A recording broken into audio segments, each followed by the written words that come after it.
ਸੋ ਪਿਆਰੀ ਸਾਧ ਸੰਗਤ, ਅੱਜ ਜੋ ਕਿ ਲੜੀਵਾਰ ਜਪਜੀ ਸਾਹਿਬ ਦੀ ਕਥਾ ਆਰੰਭ ਹੈ।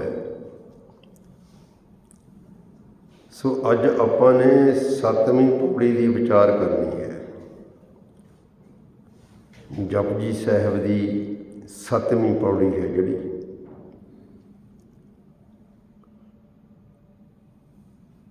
ਸੋ ਆਓ ਆਪਣੀ ਰਸਨਾ ਨੂੰ ਪਵਿੱਤਰ ਕਰੀਏ। ਜੇ ਜੁਗ ਚਾਰੇ ਆਰਜਾ ਹੋਰ ਦਸੂਣੀ ਹੋਏ, ਨਵਾਂ ਖੰਡਾਂ ਵਿੱਚ ਜਾਣੀਐ, ਨਾਲ ਚੱਲੇ ਸਭ ਕੋਏ, ਚੰਗਾ ਨਾਉ ਰਖਾਏ ਕੈ, ਜਸ ਕੀਰਤ ਜਗ ਲੇ, ਜੇ ਤਿਸ ਨਦਰ ਨਾ ਆਵਈ, ਤਾਂ ਬਾਤ ਨਾ ਪੁੱਛੈ ਕੇ, ਕੀਟਾਂ ਅੰਦਰ ਕੀਟ, ਕਰ ਦੋਸੀ ਦੋਸ ਧਰੇ, ਨਾਨਕ ਨਿਰਗੁਣ ਗੁਣ ਕਰੇ, ਗੁਣਵੰਤਿਆਂ ਗੁਣ ਦੇ, ਤੇਹਾ ਕੋਇ ਨਾ ਸੁਝਈ, ਜੇ ਤਿਸ ਗੁਣ ਕੋਇ ਕਰੇ। ਸੋ ਇਹ 7ਵੀਂ ਪੌੜੀ ਹੈ, ਜਿਸ ਦੇ ਵਿੱਚ ਸਤਿਗੁਰੂ ਗੁਰੂ ਨਾਨਕ ਦੇਵ ਮਹਾਰਾਜ ਬਖਸ਼ਿਸ਼ ਕਰਦੇ ਹਨ ਕਿ ਕੂੜ ਦੀ ਪਾਲ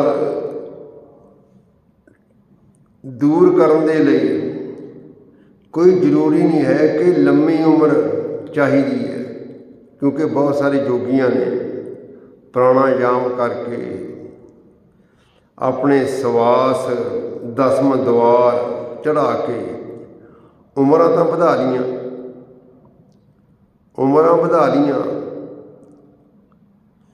ਪਰ ਉਸ ਵਾਹਿਗੁਰੂ ਦੇ ਹੁਕਮ ਨੂੰ ਨਹੀਂ ਬੁੱਝ ਸਕੇ। ਉਹ ਜਿੰਨਾ ਚਿਰ ਵਾਹਿਗੁਰੂ ਦੇ ਹੁਕਮ ਨੂੰ ਨਹੀਂ ਬੁੱਝਿਆ, ਉਨਾ ਚਿਰ ਅੰਦਰੋਂ ਹੰਕਾਰ ਨਹੀਂ ਜਾ ਸਕਦਾ। ਕੰਧ ਤਾਂ ਹਉਮੈ ਦੀ, ਉਹ ਅਹੰਕਾਰ ਦੀ ਹੈ। ਉਹਦੇ ਹੁਕਮ ਨੂੰ ਬੁੱਝਣਾ। ਆਪਾਂ ਵਿਚਾਰ ਕਰਕੇ ਹਟੇ ਹਾਂ ਨਾ ਪਿੱਛੇ, ਨਾਨਕ ਹੁਕਮੈ ਜੇ ਬੁੱਝੈ, ਤਾਂ ਹਉਮੈ ਕਹੈ ਨਾ ਕੋਈ। ਦੂਰ ਤਾਂ ਹੰਕਾਰ ਕਰਨਾ, ਲੰਮੀ ਉਮਰ ਕਰਕੇ ਰੱਬ ਨਾਲ ਪ੍ਰਾਪਤੀ ਨਹੀਂ ਹੋ ਸਕਦੀ। ਲੰਮੀ ਉਮਰ ਕਿੰਨੀ ਕੁ ਕਰ ਲੇਗਾ ਕੋਈ, ਮਰਨਾ ਫਿਰ ਵੀ ਪੈਂਦਾ ਹੀ ਹੈ, ਮੌਤ ਤਾਂ ਫਿਰ ਵੀ ਆਉਣੀ ਓ ਆ। ਸਤਿਗੁਰੂ ਗੁਰੂ ਨਾਨਕ ਦੇਵ ਮਹਾਰਾਜ ਬਖਸ਼ਿਸ਼ ਕਰਦੇ ਹਨ ਕਿ ਜੇ ਜੁਗ ਚਾਰੇ ਆਰਜਾ, ਜੇ ਕਿਸੇ ਦੀ ਉਮਰ, ਕੋਈ ਮਨੁੱਖ ਆਪਣੀ ਉਮਰ ਇੰਨੀ ਲੰਬੀ ਬਣਾ ਲਵੇ, ਇੰਨੀ ਲੰਮੀ ਕਰ ਲਵੇ, ਚਾਰੇ ਯੁੱਗਾਂ ਜਿੰਨੀ, ਫਿਰ ਚਾਰੇ ਯੁੱਗਾਂ ਜਿੰਨੀ ਨਹੀਂ, ਹੋਰ 10 ਗੁਣੀ ਹੋਰ ਵਧਾ ਲਵੇ, ਹੋਰ ਦਸੂਣੀ ਹੋਏ।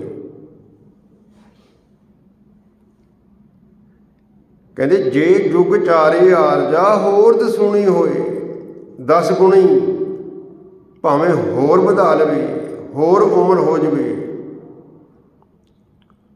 ਨਵਾਂ ਖੰਡਾਂ ਵਿੱਚ ਜਾਣੀ ਹੈ।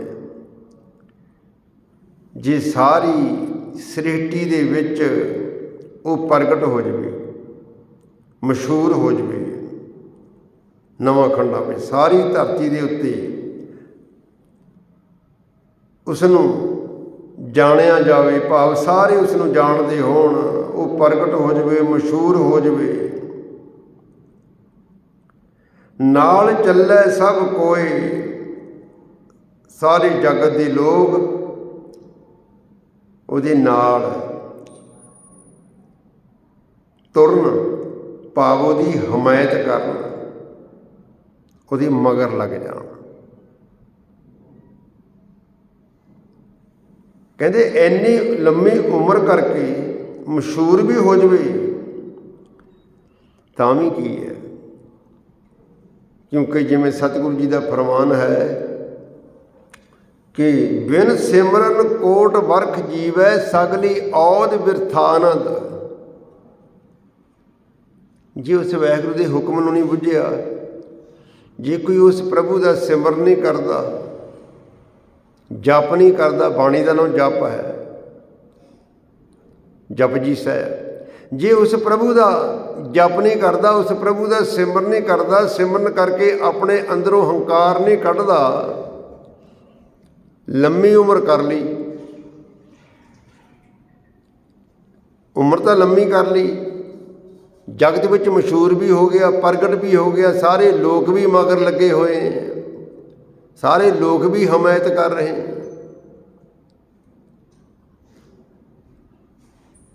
ਪਰ ਅੰਦਰ ਹੰਕਾਰ ਹੈ, ਅੰਦਰ ਹੰਕਾਰ ਹੈ। ਕਹਿੰਦੇ ਬਿਨ ਸਿਮਰਨ ਕੋਟ ਵਰਖ ਜੀਵੇ, ਕੋਈ ਸਿਮਰਨ ਤੋਂ ਬਿਨਾਂ, ਜਪ ਤੋਂ ਬਿਨਾਂ ਕਰੋੜਾਂ ਵਰਖ, ਕਰੋੜਾਂ ਸਾਲ ਜਿਉਂਦਾ ਰਹੇ, ਸਾਰੀ ਉਮਰ ਬੇਕਾਰ ਹੈ, ਸਾਰੀ ਉਮਰ ਬੇਕਾਰ ਹੈ।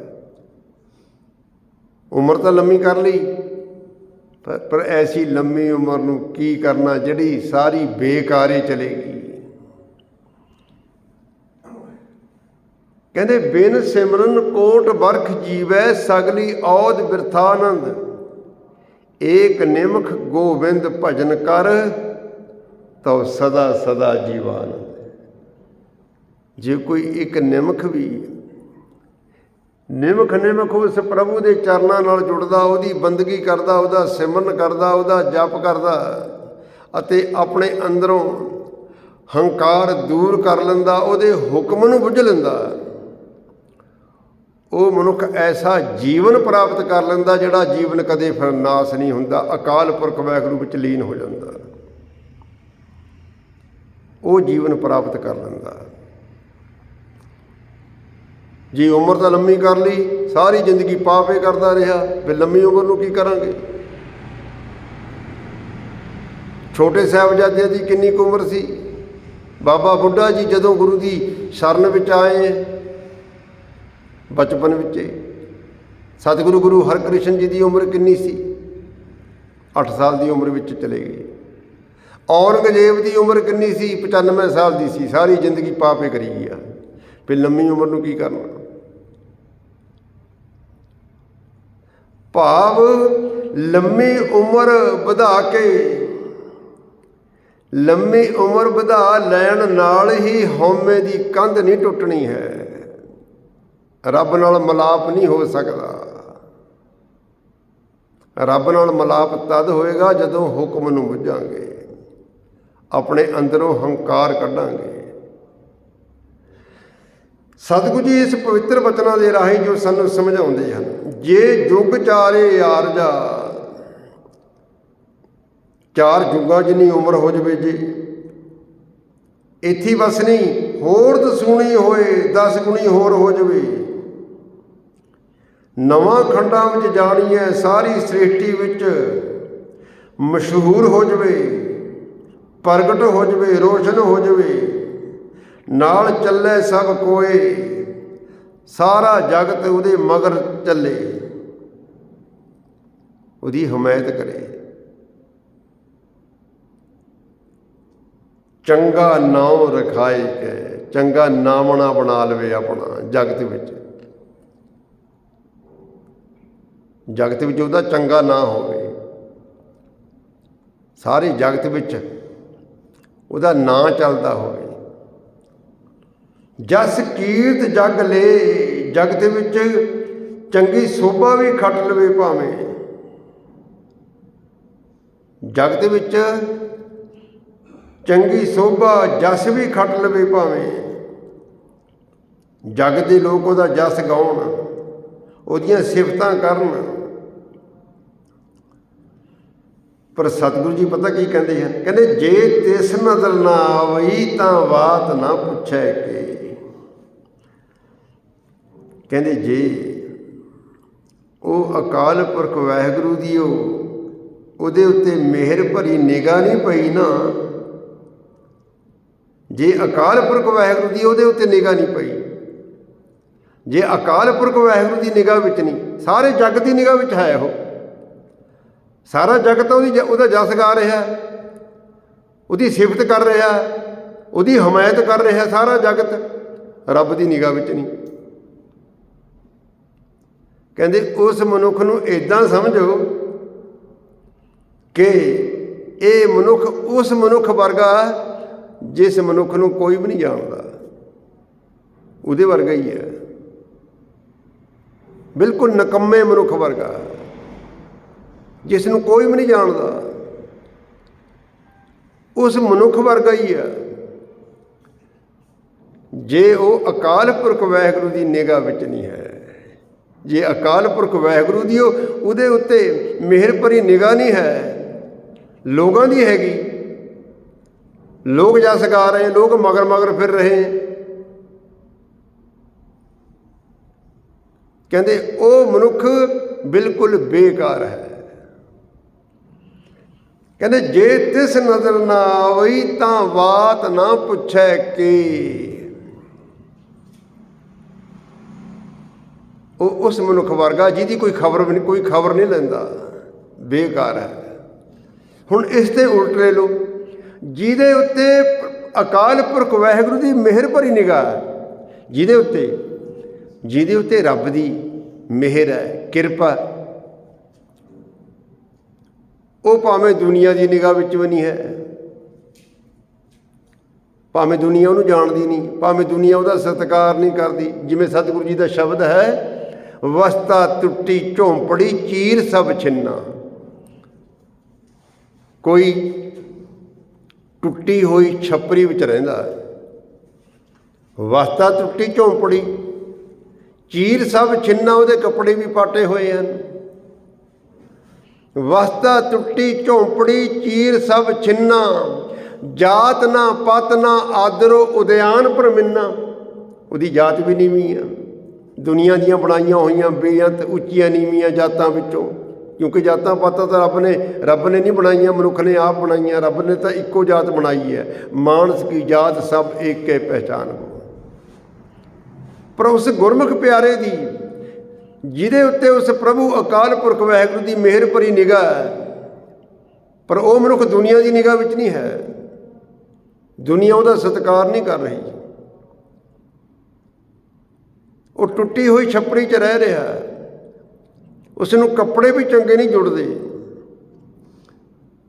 ਚੀਰ ਸਭ ਛਿੰਨਾ, ਜਾਤ ਨਾ ਪਤ, ਉਹਦੀ ਜਾਤ ਵੀ ਨੀਵੀਂ ਹੈ, ਦੁਨੀਆ ਦੀਆਂ ਬਣਾਈਆਂ ਹੋਈਆਂ ਬੇਅੰਤ ਉੱਚੀਆਂ ਨੀਵੀਆਂ ਜਾਤਾਂ ਵਿੱਚੋਂ ਜਾਤ ਵੀ ਨੀਵੀਂ ਹੈ।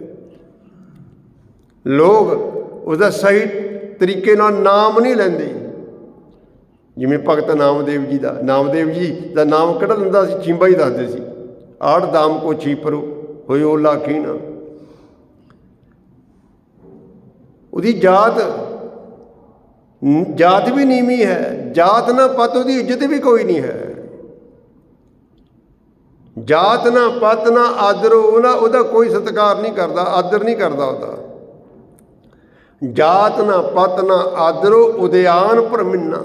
ਉਹ ਤਾਂ ਜਗਤ ਵਿੱਚ ਇੱਦਾਂ ਰਹਿ ਰਿਹਾ ਜਿਵੇਂ ਜੰਗਲ ਵਿੱਚ ਕੋਈ ਬੁਲਾਉਂਦਾ ਹੀ ਨਹੀਂ ਹੈ, ਐਸੀ ਹਾਲਤ ਹੋਵੇ ਕਿਸੇ ਦੀ। ਜਾਤ ਨਾ ਪਤ ਨਾ ਆਦਰੋ ਉਦਿਆਨ ਭਰਮਿੰਨਾ, ਮਿੱਤਰ ਨਾ ਇਠ ਧਨ ਰੂਪਹੀਣ ਕਿਛ ਸਾਕ ਨਾ ਸਿੰਨਾ। ਉਹਦਾ ਮਿੱਤਰ ਪਿਆਰਾ ਵੀ ਕੋਈ ਨਹੀਂ ਹੈ। ਗਰੀਬ ਦਾ ਮਿੱਤਰ ਪਿਆਰਾ ਕੌਣ ਬਣਦਾ? ਜਿਹੜਾ ਗਰੀਬ ਹੋਵੇ ਉਹਦੇ ਕੋਲ ਕੌਣ ਖੜਦਾ?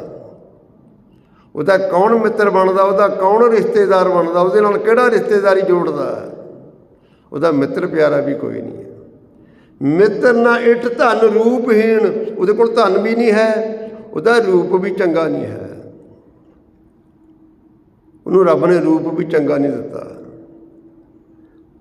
ਕਹਿੰਦੇ ਮਿੱਤਰ ਨਾ ਇਠ ਤਨ ਰੂਪਹੀਣ ਕਿਛ ਸਾਕ ਨਾ ਸਿੰਨਾ। ਪਰ ਸਤਿਗੁਰੂ ਗੁਰੂ ਅਰਜਨ ਦੇਵ ਮਹਾਰਾਜ ਕਹਿੰਦੇ ਹਨ, ਲੋਕਾਂ ਦੀ ਨਿਗਾਹ ਵਿੱਚ ਭਾਵੇਂ ਉਹ ਮਾਮੂਲੀ ਹੋਵੇ, ਕਿਉਂਕਿ ਲੋਕ ਉਸਦੀ ਬਾਹਰਲੀ ਠਾਠ ਬਾਠ ਦੇਖਦੇ ਹਨ। ਕਹਿੰਦੇ ਮੇਰੀ ਨਿਗਾਹ ਵਿੱਚ ਦੇਖੋ, ਮੇਰੀ ਨਿਗਾਹ ਨਾਲ ਦੇਖੋ। ਗੁਰੂ ਅਰਜਨ ਦੇਵ ਮਹਾਰਾਜ ਕਹਿੰਦੇ ਹਨ, ਤੁਹਾਡੀ ਨਿਗਾਹ ਦੇ ਵਿੱਚ ਇਹ ਮਾਮੂਲੀ ਹੈ, ਪਰ ਮੇਰੀ ਨਿਗਾਹ ਦੇ ਵਿੱਚ ਇਹ ਸਾਰੀ ਸ੍ਰਿਸ਼ਟੀ ਦਾ ਬਾਦਸ਼ਾਹ। ਕਿਉਂ ਬਾਦਸ਼ਾਹ? ਕਿਉਂਕਿ ਮੈਂ ਇਹਦਾ ਹਿਰਦਾ ਦੇਖਦਾ, ਮੈਂ ਇਹਦਾ ਮਨ ਦੇਖਦਾ, ਕਿਉਂਕਿ ਇਹਦੇ ਮਨ ਦੇ ਵਿੱਚ ਹੰਕਾਰ ਨਹੀਂ ਹੈ। ਮੈਂ ਇਹਦਾ ਮਨ ਦੇਖਦਾ, ਇਸਨੇ ਰੱਬ ਦੇ ਹੁਕਮ ਨੂੰ ਬੁੱਝਿਆ ਹੈ। ਇਹਨੇ ਰੱਬ ਦੇ ਹੁਕਮ ਨੂੰ ਬੁੱਝਿਆ, ਇਹਨੇ ਕੂੜ ਦੀ ਪਾਲ ਢਾ ਦਿੱਤੀ ਹੈ, ਇਹ ਉਹਦੇ ਹੁਕਮ ਨੂੰ ਬੁੱਝਦਾ ਹੈ। ਇਹ ਵਾਹਿਗੁਰੂ ਦੇ ਨਾਮ ਵਿੱਚ ਭਿੱਜਿਆ ਹੋਇਆ ਹੈ। ਮੇਰੇ ਵਾਸਤੇ ਇਹ ਸਾਰੀ ਸ੍ਰਿਸ਼ਟੀ ਦਾ ਰਾਜਾ ਹੈ। ਰਾਜਾ ਸਗਲੀ ਸ੍ਰਿਸ਼ਟ ਕਾ ਹਰ ਨਾਮ ਮਨ ਪਿੰਨਾ, ਤਿਸ ਕੀ ਧੂੜ ਮਨ ਉਧਰੇ ਪ੍ਰਭ ਹੋਏ ਸੁਖ ਪ੍ਰਸੰਨ।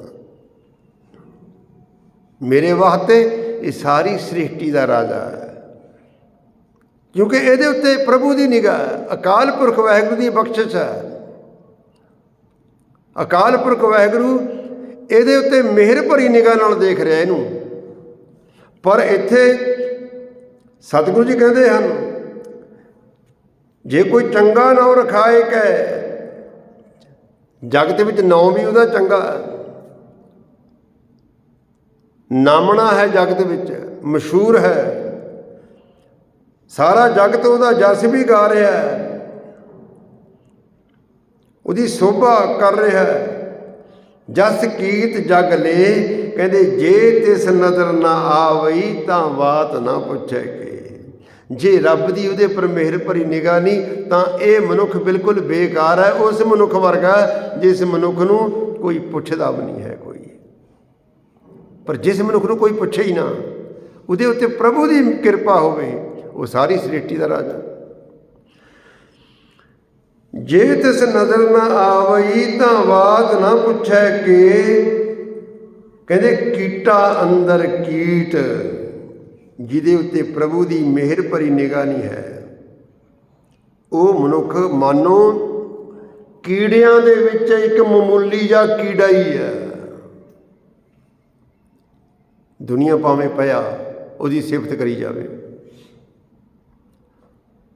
ਪਰ ਗੁਰੂ ਦੀ ਨਿਗਾਹ ਦੇ ਵਿੱਚ ਉਹ ਇੱਕ ਕੀੜਿਆਂ ਦੇ ਵਿੱਚ, ਇੱਕ ਮਾਮੂਲੀ ਕੀੜਿਆਂ ਦੇ ਵਿੱਚ ਮਾਮੂਲੀ ਕੀੜਾ ਹੈ।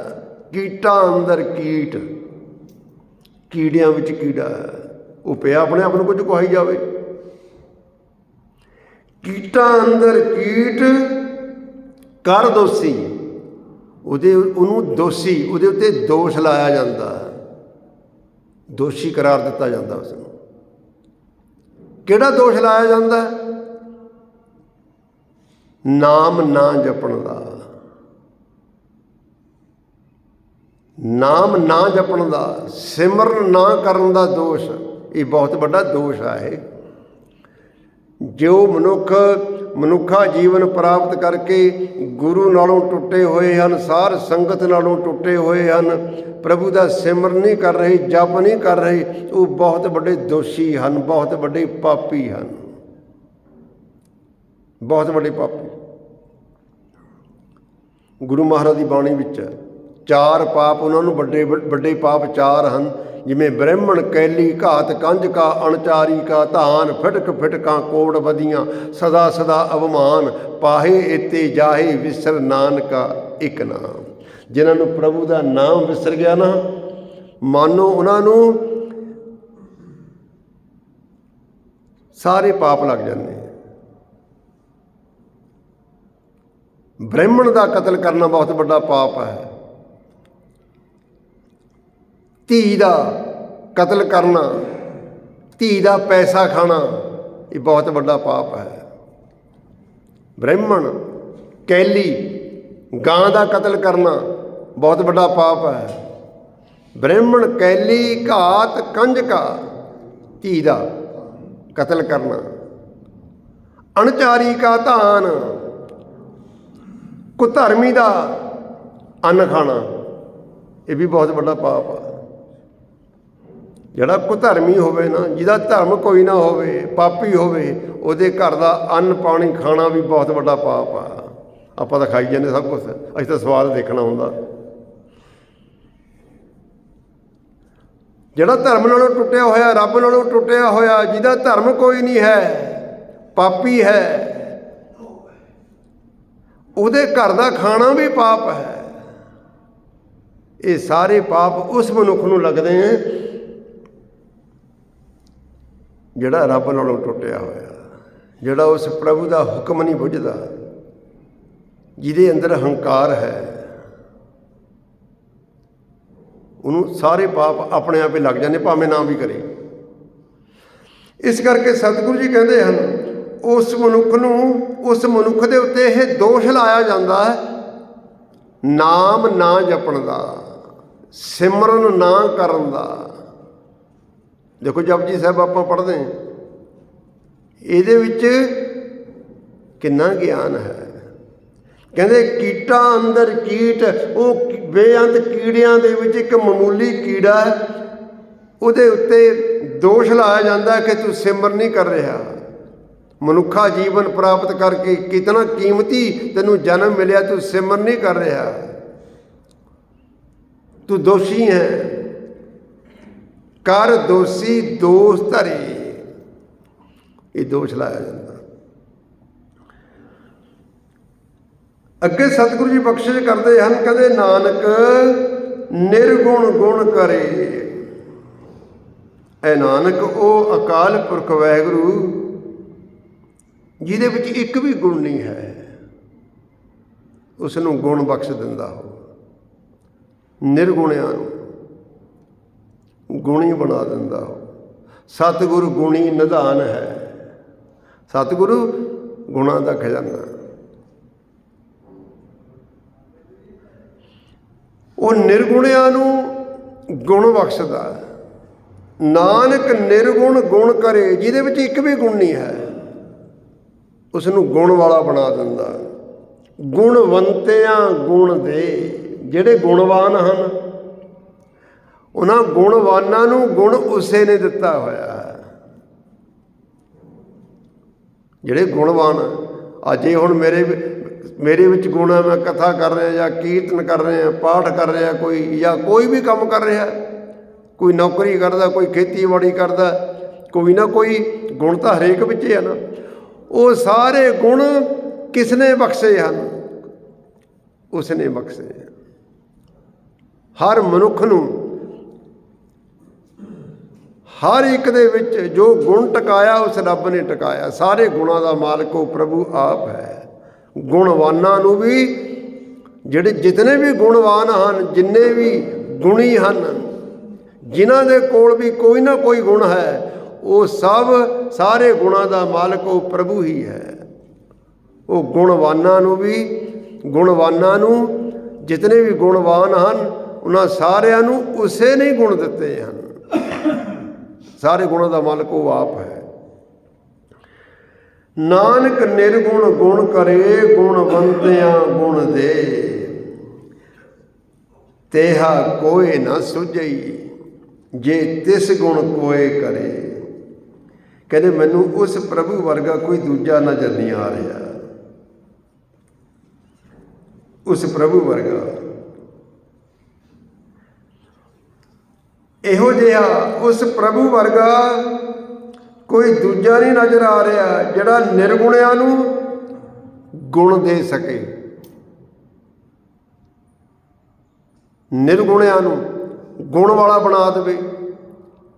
ਇਹੋ ਜਿਹਾ ਮੈਨੂੰ ਹੋਰ ਕੋਈ ਨਜ਼ਰ ਨਹੀਂ ਆਉਂਦਾ। ਸੋ ਇਸ ਪਵਿੱਤਰ ਪੌੜੀ ਦੇ ਵਿੱਚ ਸਤਿਗੁਰੂ ਜੀ ਬਖਸ਼ਿਸ਼ ਕਰਦੇ ਹਨ ਕਿ ਹੇ ਭਾਈ, ਉਸ ਪ੍ਰਭੂ ਨੂੰ, ਜਿਹੜਾ ਉਸ ਪ੍ਰਭੂ ਨੂੰ ਸਿਮਰਦਾ, ਉਹਦੀ ਯਾਦ ਵਿੱਚ ਜੁੜਦਾ, ਉਹਦੀ ਭਾਵੇਂ ਉਮਰ, ਇੱਥੇ ਉਮਰ ਦਾ ਮਤਲਬ ਨਹੀਂ ਹੈ, ਉਮਰ ਭਾਵੇਂ ਛੋਟੀ ਹੈ, ਬਹੁਤ ਸਾਰੇ ਐਸੇ ਹਨ, ਬੱਚੇ ਹਨ, ਛੋਟੇ ਬੱਚੇ ਪ੍ਰਭੂ ਦੇ ਚਰਨਾਂ ਨਾਲ ਜੁੜੇ ਹੋਏ ਹਨ, ਆਪਣਾ ਜੀਵਨ ਸਫਲਾ ਕਰਕੇ। ਜਿਵੇਂ ਕਿ ਗੁਰੂ ਮਹਾਰਾਜ ਦੀ ਬਾਣੀ ਵਿੱਚ ਆਪਾਂ ਪੜ੍ਹਦੇ ਹਾਂ ਨਾ, ਰਾਮ ਜਪੋ ਜੀ ਐਸੇ ਐਸੇ, ਧਰੂ ਪ੍ਰਹਿਲਾਦ ਜਪਿਓ ਹਰ ਜੈਸੇ। ਦੇਖੋ ਧਰੂ ਧਰੂ ਭਗਤ, ਪ੍ਰਹਿਲਾਦ ਭਗਤ, ਉਹਨਾਂ ਦੀ ਉਮਰ ਕੀ ਸੀ? 5 ਸਾਲ ਦੀ ਉਮਰ ਹੁੰਦੀ ਕਿਤੇ। ਪਰ ਅੱਜ ਰਾਵਣ ਦਾ ਵੀ ਪੁਤਲਾ ਫੂਕਿਆ ਜਾਣਾ। ਕਿਤਨੀ ਉਮਰ ਸੀ ਉਹਦੀ, ਰਾਵਣ ਦੀ? ਕਿਤਨੀ ਉਮਰ ਪ੍ਰਾਪਤ ਕਰਕੇ ਹੰਕਾਰ ਨਹੀਂ ਛੱਡ ਸਕਿਆ। ਹੰਕਾਰ। ਰਾਵਣ ਕੋਈ ਛੋਟੀ ਮੋਟੀ ਹਸਤੀ ਨਹੀਂ ਸੀ, ਸਿਰਫ ਰੱਬ ਦਾ ਹੁਕਮ ਨਹੀਂ ਬੁੱਝ ਸਕਿਆ, ਉਹਦੇ ਹੁਕਮ ਨੂੰ ਨਹੀਂ ਬੁੱਝ ਸਕਿਆ, ਆਪੇ ਰੱਬ ਬਣ ਬੈਠਿਆ। ਭਾਈ ਗੁਰਦਾਸ ਜੀ ਨੇ ਰਾਵਣ ਦੀ ਕਥਾ ਲਿਖੀ ਹੈ, ਜਿਹੜੀ ਕਿ ਜਗਤ ਵਿੱਚ ਪ੍ਰਸਿੱਧ ਸੀ। ਜਗਤ ਵਿੱਚ ਜਿਹੜੀ ਪ੍ਰਸਿੱਧ ਸੀ ਨਾ ਰਾਵਣ ਦੀ ਕਥਾ, ਰਾਵਣ ਬਾਰੇ ਜੋ ਕਿਹਾ ਜਾਂਦਾ ਸੀ, ਮੰਨਿਆ ਜਾਂਦਾ ਸੀ, ਭਾਈ ਗੁਰਦਾਸ ਜੀ ਨੇ ਇੱਕ ਵਾਰ ਵਿੱਚ ਲਿਖ ਦਿੱਤੀ। ਕਹਿੰਦੇ ਸੋਇਨ ਲੰਕਾ ਵੱਡਾ ਗੜ੍ਹ, ਖਾਰ ਸਮੁੰਦ ਜਵੇਹੀ ਖਾਈ। ਕਹਿੰਦੇ ਰਾਵਣ ਕੋਈ ਛੋਟੀ ਮੋਟੀ ਹਸਤੀ ਨਹੀਂ ਸੀ। ਮੰਨਿਆ ਜਾਂਦਾ ਕਿ ਉਹਦੀ ਲੰਕਾ ਸੋਨੇ ਦੀ ਸੀ, ਬਹੁਤ ਵੱਡਾ ਕਿਲ੍ਹਾ ਸੀ ਉਹਦਾ ਲੰਕਾ ਵਿੱਚ। ਲੰਕਾ ਤਾਂ ਉਹਦਾ ਘਰ ਸੀ, ਉਹ ਤਾਂ ਬਹੁਤ ਦੇਸ਼ਾਂ ਦਾ ਮਾਲਕ ਸੀ ਰਾਵਣ। ਕਹਿੰਦੇ ਸੋਇਨ ਲੰਕਾ ਵੱਡਾ ਗੜ੍ਹ, ਖਾਰ ਸਮੁੰਦ ਜਵੇਹੀ ਖਾਈ। 4 ਸਵੇਰੇ ਸਮੁੰਦਰ ਵਰਗੀ ਖਾਈ ਸੀ। ਭਾਵ ਰਾਵਣ ਤੱਕ ਪਹੁੰਚਣਾ ਹਰੇਕ ਦਾ ਕੰਮ ਨਹੀਂ ਸੀ।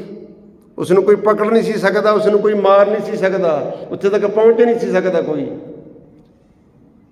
ਸਮੁੰਦਰ ਦੇ ਵਿੱਚ ਉਹਦਾ ਕਿਲ੍ਹਾ ਸੀ, ਸਮੁੰਦਰ ਵਰਗੀ ਖਾਈ, ਉੱਥੇ ਤੱਕ ਜਾਣਾ ਹਰੇਕ ਦਾ ਕੰਮ ਨਹੀਂ ਸੀ। ਕਹਿੰਦੇ ਖਾਰ ਸਮੁੰਦ ਜਵੇਹੀ ਖਾਈ। ਅੱਗੇ ਕਹਿੰਦੇ ਹਨ ਲੱਖ ਪੁੱਤ ਪੋਤੇ 1.25 ਲੱਖ। ਪੁੱਤਰ ਉਹਦਾ 1 ਲੱਖ ਪੁੱਤਰ ਸੀ। ਕਿਤਨੇ ਵੱਡੇ ਪਰਿਵਾਰ ਦਾ ਮੈਂਬਰ ਹੋਏਗਾ, ਛੋਟੀ ਮੋਟੀ ਹਸਤੀ ਨਹੀਂ ਸੀ। ਲੱਖ ਪੁੱਤ ਪੋਤੇ 1.25 ਲੱਖ। ਕੁੰਭਕਰਨ ਮਹਿਰਾਵਣ ਭਾਈ। ਕੁੰਭਕਰਨ ਵਰਗੇ ਭਰਾ ਸਨ ਉਹਦੇ, ਸਕਾ ਭਰਾ ਸੀ ਕੁੰਭਕਰਨ। ਮਹਿਰਾਵਣ ਮਾਸੀ ਦਾ ਪੁੱਤਰ ਸੀ, ਉਹ ਵੀ ਭਾਈ ਸੀ। ਕੁੰਭਕਰਨ ਮਹਿਰਾਵਣ ਭਾਈ। ਇਹੋ ਜਿਹੇ ਪ੍ਰਤਾਪੀ ਉਹਦੇ ਭਰਾ ਸਨ ਰਾਵਣ ਦੇ। ਕੁੰਭਕਰਨ ਮਹਿਰਾਵਣ ਭਾਈ। ਪਵਨ ਬੁਹਾਰੀ ਦੇ ਨਿਤ, ਇੰਦਰ ਭਰੇ ਪਾਣੀ ਵਰਿਆਈ। ਜਿਹੜੀ ਗੈਬੀ ਸ਼ਕਤੀਆਂ ਸਨ, ਗੈਬੀ ਸ਼ਕਤੀਆਂ ਵੀ ਰਾਵਣ ਨੇ ਆਪਣੇ ਵੱਸ ਵਿੱਚ ਕਰੀਆਂ ਹੋਈਆਂ ਸਨ।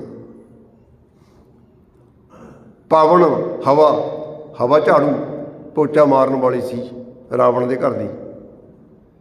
ਗੈਬੀ ਸ਼ਕਤੀਆਂ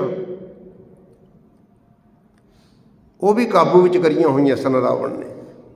ਪਵਨ ਬੁਹਾਰੀ ਦੇ ਨਿਤ, ਇੰਦਰ ਭਰੇ ਪਾਣੀ ਵਰਿਆਈ।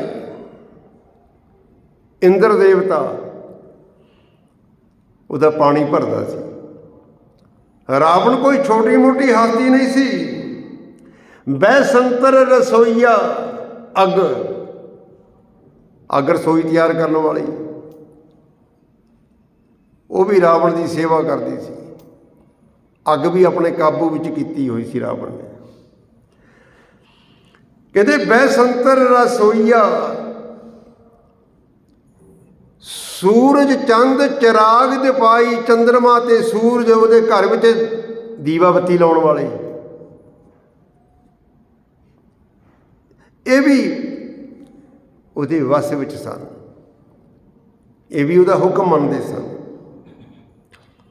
ਬਹੁ ਖੂਹਣ ਚਤਰੰਗ ਦਲ, ਦੇਸ ਨਾ ਵੇਸ ਨਾ ਕੀਮਤ ਪਾਈ। ਉਹਦੀ ਜਿਹੜੀ ਫੌਜ ਸੀ ਬਹੁਤ ਦੂਰ ਤੱਕ ਫੈਲੀ ਹੋਈ ਸੀ। 4 ਤਰ੍ਹਾਂ ਦੀ ਫੌਜ। ਚਤਰੰਗ ਦਲ, ਹਾਥੀਆਂ ਤੇ ਸਵਾਰ ਫੌਜ, ਘੋੜਿਆਂ ਤੇ ਸਵਾਰ ਫੌਜ, ਰਥਾਂ ਤੇ ਸਵਾਰ ਫੌਜ, ਪੈਦਲ ਚੱਲਣ ਵਾਲੀ, ਬਹੁਤ ਫੌਜਾਂ ਦਾ ਮਾਲਕ ਸੀ। ਬਹੁ ਖੂਹਣ ਚਤਰੰਗ ਦਲ, ਦੇਸ਼ ਨਾ ਵੇਸ਼ ਨਾ ਕੀਮਤ ਪਾਈ। ਉਹਦੇ ਦੇਸ਼ਾਂ ਦੀ, ਉਹਦੇ ਭੇਸਾਂ ਦੀ, ਉਹਦੇ ਭੇਸ ਬਹੁਤ ਸਨ। ਭੇਸ ਬਦਲ ਲੈਂਦਾ ਸੀ। ਦੇਸ਼ ਨਾ ਵੇਸ਼ ਨਾ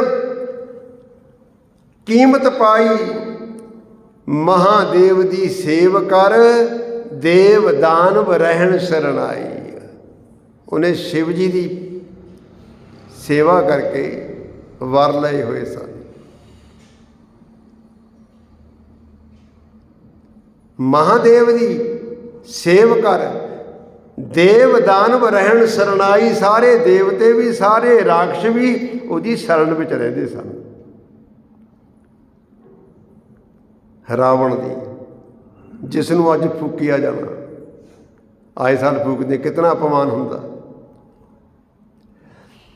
ਭਾਈ ਸਾਹਿਬ, ਭਾਈ ਗੁਰਦਾਸ ਜੀ ਜੋ ਇਹ ਵਾਰ ਦੀ ਪੌੜੀ ਲਿਖ ਰਹੇ ਹਨ, ਇਹ ਉਹ ਚੀਜ਼, ਉਹ ਗੱਲ ਲਿਖ ਰਹੇ ਹਨ ਜਿਹੜੀ ਪ੍ਰਚਲਿਤ ਸੀ। ਆਪਣੇ ਕੋਲ ਨਹੀਂ ਲਿਖ ਰਹੇ, ਜੋ ਜਗਤ ਵਿੱਚ ਪ੍ਰਚਲਿਤ ਸੀ, ਜਿਵੇਂ ਕਿਹਾ ਜਾਂਦਾ ਸੀ, ਮੰਨਿਆ ਜਾਂਦਾ ਸੀ। ਭਾਈ ਗੁਰਦਾਸ ਜੀ ਨੇ ਉੱਦਾਂ ਹੀ ਵਾਰ ਦੀ ਪੌੜੀ ਵਿੱਚ ਲਿਖ ਕੇ ਆਪਣੀ ਆਖਰੀ ਪੰਕਤੀ ਦੇ ਵਿੱਚ ਸਮਝਾਇਆ ਆਪਣੇ ਵੱਲੋਂ। ਜਿਹੜੀ ਗੱਲ ਭਾਈ ਗੁਰਦਾਸ ਜੀ ਕਹਿ ਰਹੇ ਹੈ, ਉਹ ਕੀ ਕਹਿ ਰਹੇ? ਕਹਿੰਦੇ ਅਪ ਜਸ ਲੈ ਦੁਰਮਤ ਬੁਰਿਆਈ। ਆਹ ਗੱਲ ਭਾਈ ਗੁਰਦਾਸ ਜੀ ਦੀ ਹੈ। ਕਹਿੰਦੇ ਇਹ ਦੁਨੀਆ ਦੇ ਲੋਗੋ, ਤੁਸੀਂ ਕਹਿ ਰਹੇ ਹੋ ਕਿ ਇਤਨਾ ਵੱਡਾ ਪ੍ਰਤਾਪੀ ਰਾਜਾ ਸੀ ਰਾਵਣ, ਲੰਕਾ ਜਿਸ ਦੀ ਸੋਨੇ ਦੀ ਸੀ, 1 ਲੱਖ ਪੁੱਤਰ ਸੀ, 1.25 ਲੱਖ ਪੋਤਰਾ ਸੀ, ਬਹੁਤ ਉਹਦੀ ਹਵਾ ਵੀ ਸੇਵਾ ਕਰ ਰਹੀ ਸੀ, ਅੱਗ ਵੀ ਉਹਦੇ ਵਸ ਵਿੱਚ ਸੀ, ਬਹੁਤ ਵੱਡੀ ਫੌਜ ਦਾ ਮਾਲਕ ਸੀ। ਸ਼ਿਵ ਜੀ ਦੀ ਪੂਜਾ ਕਰਕੇ ਉਸਨੇ ਦੇਵਤੇ ਵੀ ਅਤੇ ਰਾਖਸ਼ ਵੀ ਉਹਦੀ ਸੇਵਾ ਕਰਦੇ ਸਨ। ਇਤਨਾ ਵੱਡਾ ਪ੍ਰਤਾਪੀ ਰਾਜਾ ਹੋ ਕੇ ਅਪਜਸ ਲੈ ਕੇ ਗਿਆ, ਬਦਨਾਮੀ ਖੱਟ ਕੇ ਗਿਆ। ਭਾਵੇਂ ਹੈ ਇਤਨਾ ਵੱਡਾ ਪ੍ਰਤਾਪੀ ਹੋ ਕੇ ਬਦਨਾਮੀ ਖੱਟ ਕੇ ਗਿਆ, ਬੁਰਿਆਈ ਨਾਲ ਲੈ ਕੇ ਗਿਆ।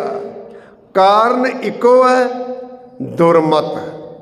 ਆਪਣੀ ਭੈੜੀ ਮਤ ਨਹੀਂ ਛੱਡ ਸਕਿਆ। ਇਹ ਨਹੀਂ ਕਹਿ ਸਕਿਆ, ਉਸ ਰੱਬ ਦੇ ਹੁਕਮ ਨੂੰ ਨਹੀਂ ਬੁੱਝ ਸਕਿਆ,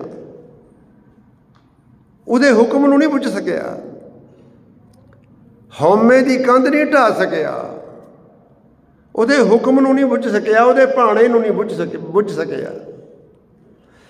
ਕਹਿੰਦੇ ਅਪ ਜਸ ਲੈ ਦੁਰਮਤ ਬੁਰਿਆਈ, ਭੈੜੀ ਮਤ। ਗੁਰੂ ਦੀ ਬਾਣੀ ਹੈ ਜਿਹੜੀ ਸਾਡੀ ਭੈੜੀ ਮਤ ਦੂਰ ਕਰਦੀ ਹੈ। ਜੇ ਅਸੀਂ ਭੈੜੀ ਮਤ ਨੂੰ ਆਪਣੇ ਦੂਰ ਨਾ ਕਰ ਸਕੇ ਤਾਂ ਅਸੀਂ ਵੀ ਰਾਵਣ ਹਾਂ। ਅਸੀਂ ਤਾਂ ਰਾਵਣ ਨਾਲੋਂ ਵੀ ਖਤਰਨਾਕ ਹਾਂ। ਰਾਵਣ ਵਿੱਚ ਬਹੁਤ ਗੁਣ ਸਨ। ਰਾਵਣ ਇਤਨਾ ਵੱਡਾ ਪ੍ਰਤਾਪੀ ਰਾਜਾ ਹੋਵੇ, ਹੰਕਾਰ ਨਾ ਆਵੇ। ਸਾਡੇ ਵਿੱਚ ਕਾਹਦਾ ਹੰਕਾਰ ਆ? ਕੀ ਹੈ ਸਾਡੇ ਕੋਲ? ਉਹਦੀ ਤਾਂ ਸੋਨੇ ਦੀ ਲੰਕਾ ਸੀ। ਸਾਡੇ ਮਕਾਨ ਕਾਹਦੇ? ਅਸੀਂ ਤਾਂ ਜੇ ਟੁਕੜੀਆਂ ਲਾ ਲਈਏ, ਕੋਈ ਮਾਰਬਲ ਲਾ ਲਈਏ, ਇਹੀ ਹੰਕਾਰ ਸਾਡੇ ਵਿੱਚ ਬੜਾ ਹੈ। ਉਸਦਾ 1 ਲੱਖ ਪੁੱਤਰ ਸੀ, 1.25 ਲੱਖ ਪੋਤਰਾ ਸੀ। ਇੱਥੇ 1 ਪੁੱਤਰ ਹੋਵੇ, ਉਸੇ ਦਾ ਹੀ ਹੰਕਾਰ ਬਹੁਤ ਆ। ਦੇਖੋ ਆਪ ਸਾਡੇ ਵਰਗਾ ਕਿਹੜਾ ਹੰਕਾਰੀ ਹੋਏਗਾ? ਉਹਦਾ ਹੰਕਾਰ ਤਾਂ ਸਮਝ ਵਿੱਚ ਆਉਂਦਾ। ਅਸੀਂ ਕਿਤਨੇ ਵੱਡੇ ਹੰਕਾਰੀ ਹਾਂ। ਅਸੀਂ ਕਾਹਦਾ ਹੰਕਾਰ ਕਰਦੇ? ਉਹਦੇ ਕੋਲ ਤਾਂ ਬਹੁਤ ਸਾਰੀਆਂ ਫੌਜਾਂ ਸਨ, ਉਹਦੇ ਤਾਂ ਮਗਰ ਬਹੁਤ ਉਹਦੀ ਹਮਾਇਤ ਕਰਨ ਵਾਲੇ ਸਨ। ਸਾਡੇ ਨਾਲ ਕੌਣ ਆ? ਇਸ ਕਰਕੇ ਸਭ ਤੋਂ ਵੱਡੇ ਹੰਕਾਰੀ ਅਸੀਂ ਹਾਂ। ਅਸੀਂ ਰਾਵਣ ਨਾਲੋਂ ਵੀ ਵੱਡੇ ਹੰਕਾਰੀ ਹਾਂ। ਇਸ ਕਰਕੇ ਜ਼ਰੂਰਤ ਹੈ, ਜਪਜੀ ਸਾਹਿਬ ਸਾਨੂੰ ਇਹੀ ਗਿਆਨ ਦੇ ਰਹੀ ਹੈ ਕਿ ਹਉਮੈ ਦੀ ਕੰਧ ਨੂੰ ਦੂਰ ਕਰੋ, ਉਹਦੇ ਹੁਕਮ ਨੂੰ ਬੁੱਝੋ, ਉਹਦੇ ਭਾਣੇ ਨੂੰ ਬੁੱਝੋ। ਕਿਵੇਂ? ਗੁਰੂ ਦੇ ਸ਼ਬਦ ਨਾਲ ਜੁੜ ਕੇ, ਗੁਰੂ ਦੀ ਬਾਣੀ ਨਾਲ ਜੁੜ ਕੇ ਉਹਦਾ ਜਪ ਕਰੋ। ਬਾਣੀ ਦਾ ਨਾਮ ਜਪ ਹੈ, ਜਪਜੀ ਸਾਹਿਬ ਕਹਿੰਦੇ ਆਪਾਂ ਸਤਿਕਾਰ ਦੇ ਨਾਲ। ਉਹਦਾ ਜਪ ਕਰਨਾ, ਉਹਦਾ ਸਿਮਰਨ ਕਰਨਾ। ਬਸ ਰਾਵਣ ਦੇ ਵਿੱਚ ਇੱਕੋ ਗਲਤੀ ਸੀ, ਇੱਥੇ ਹੀ ਮਾਰ ਖਾ ਗਿਆ ਉਹ, ਰੱਬ ਦੇ ਹੁਕਮ ਨੂੰ ਨਹੀਂ ਬੁੱਝ ਸਕਿਆ। ਜੇ ਕਿਤੇ ਇਹ ਸਮਝ ਲੈਂਦਾ ਕਿ ਮੇਰੇ ਕੋਲ ਜੋ ਕੁਝ ਵੀ ਹੈ ਇਹ ਉਸ ਪ੍ਰਭੂ ਦੀ ਬਖਸ਼ਿਸ਼ ਹੈ, ਬਸ ਇਹ ਨਹੀਂ ਕਹਿ ਸਕਿਆ।